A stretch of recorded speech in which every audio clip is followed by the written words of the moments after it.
Oh, come in, come in. Ah, good. You find me at home again, home from my travels. I love coming home. Always miss it. I'm home to some very good English things, including this nice, slightly hazy cider. Also home to a sense that the summer has passed and autumn is upon us as we go into mid-September, just the beginning of autumn. And I thought to myself, season of mists and mellow fruitfulness. The opening lines of Keats' Ode to Autumn. And I thought, well, why don't I read you that and just savour it with you? It's definitely a poem to savour. It's as rich and ripe and fruit-laden as the season it celebrates. So this, I think I've shown you this before. These are bound in vellum. It's a 2-volume Keats, which is produced by Florence Press in 1924. It's real. So there we are. Poems of John Keats at the Florence Press, London, Chatto and Windus, 1924. And it's lovely handmade paper, and you can see the sort of rough cut edges. It is indeed a joy. It's not that Keats says a thing of beauty is a joy forever. Now, Ode to Autumn. It's the shortest of the great odes. It's only 3 stanzas, with a wonderfully subtle, delicate rhyme scheme. And one of the things that makes it an ode is that it is addressed directly to autumn. It's not about autumn, it's to autumn, and in speaking to autumn, we learn about her, and I think he definitely personifies her as a woman. And he evokes autumn just perfectly in this poem. I'll read it to you just so we can savour it, and savour the lines and the sounds of it. And then we might just go back and look at a few lines of it, just kind of draw out how good they are. So, here we go. Let's have a little sip of the oozings, as he calls them, from the cider press. Okay, to autumn.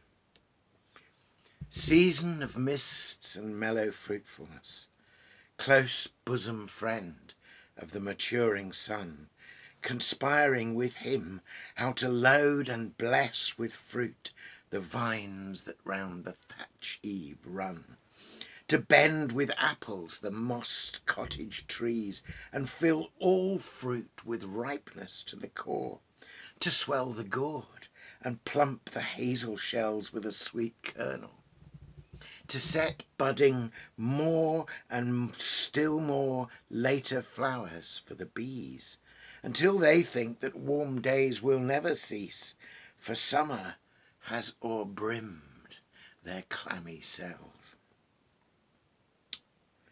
Who hath not seen thee oft amidst thy store?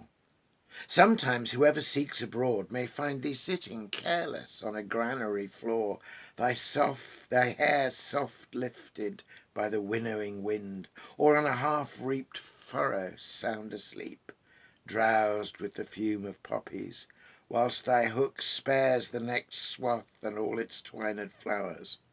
And sometimes, like a gleaner, thou dost keep steady thy laden head across a brook, or by a cider press, with patient look, thou watchest the last oozings hours by hours. Where are the songs of spring? Aye, where are they? Think not of them. Thou hast thy music too, while barred clouds bloom the soft dying day, and touch the stubble plains with rosy hue. Then, in a wailful choir, the small gnats mourn among the river sallows, borne aloft or sinking as the light wind lives or dies. And full-grown lambs loud bleat from hilly bourne, hedge crickets sing, and now, with treble soft, the red breast whistles from a garden croft, and gathering swallows twitter in the skies. Thus it ends, that famous last line, the swallows coming, the sign that they're going to leave and that the summer is over.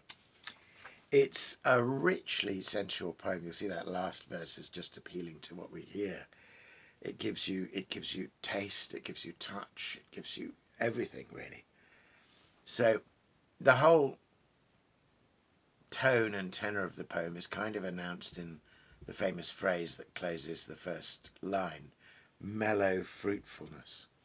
And I'm just going to highlight, so you've got the season of mists and mellow fruitfulness. There's the sense of the maturing sun. And then look at the verbs that are used just for what, this is what autumn does. To load and bless with fruit. Load and bless. The vines that round the thatch eaves run. To bend with apples the mossed cottage trees. Absolutely wonderful, the boughs bending. And you can taste, you almost taste the sound of mossed cottage trees. To bend with apples the mossed cottage trees. And then he goes from these very particular things to a sense of the fullness of all things ripening and maturing in autumn. And fill all fruit with ripeness to the core. Absolutely wonderful. And then he gives you more examples. To swell the gourd and plump the hazel shells with a sweet kernel, to set budding more and still more, later flowers for the bees. Wonderful. So we've got this ripeness, this fruitfulness, and all these wonderful verbs: to fill, to swell, to plump. You know, it's absolutely superb. So that's the first verse. And in the second, he gives us a series of images of figures we might see,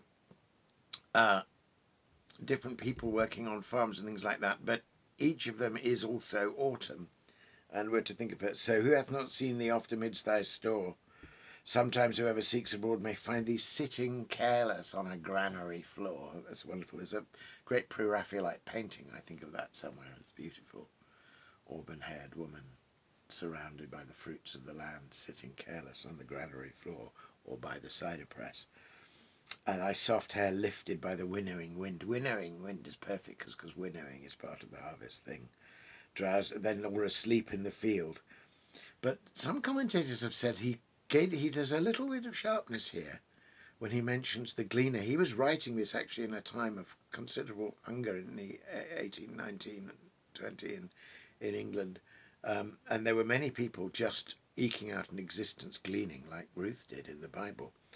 So when he says, sometimes like a gleaner thou dost keep steady thy laden head across the brook, that's somebody who's carrying on her head all the basket of the gleanings to keep them dry and going across the brook, because that's how she got into the field to do the gleaning. And then after giving us just that glimpse, he takes us back to the fullness of autumn.